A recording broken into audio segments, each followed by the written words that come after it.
Nah sekarang ada dua kondisi. Pertama, kenapa gue sangat vokal dari dulu masalah judi online itu bukan soal moralitas bang, tapi soal intelektualitas. Kenapa kita bisa sebodoh ini gitu membiarkan barang segini berbahayanya bisa menyebar di masyarakat? Karena kita cuma punya C nih, kita cuma punya konsumsi nih, dan yang diserang di judi online kan konsumsi.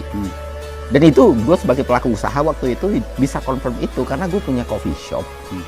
Di tahun 2022 itu tiba-tiba tuh orang yang datang tempat tetap ramai. Yang berkurang itu menu yang mereka pesan. Iya, kemampuan mereka berbelanjanya yang turun. Karena mereka, oh yaudah deh, gue mau turn itu ya teman gue menang nih karena dia itu gue akhirnya kayak gitu.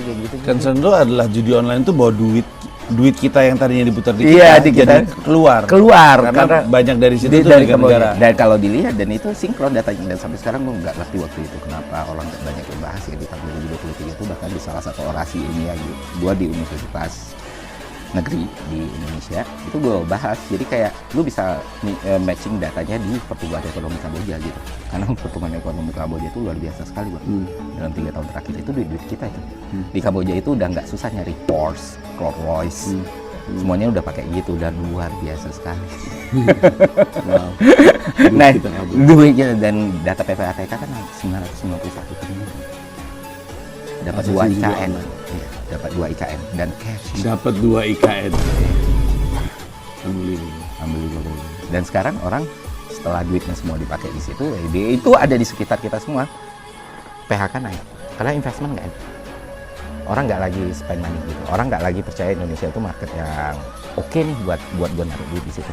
Tambah lagi masa e-fishery kemarin kan, yang makin merontokkan kepercayaan rate-nya di Indonesia itu kayak jadi kayak gimana ini semua mau berputar? PHK, orang kehilangan penghasilan, judi online menggila, biaya pendidikan, biaya rumah makin naik.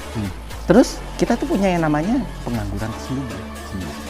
Karena kalau data by data secara makro itu cantik betul kan, wah penyerapan tenaga kerja sekian, tapi kualitas penyerapannya yang buruk. Ya supir taksi daring gitu atau supir ojek daring itu dianggap sebagai pekerjaan, padahal itu sektor formal ya, dalam tiap jam mereka bisa di-cut. Makanya lu sebut pengangguran terselubung. Karena sebenarnya seakan bekerja tapi mereka nggak punya jaminan sosial, mereka nggak punya BPJS, mereka nggak punya jangankan jaminan sosial, kepastian pendapatan pun. Jadi krisis yang kita mau hadapi atau mungkin sudah kita hadapi itu multidimensi banget, ruwet banget mau beresin dari mana.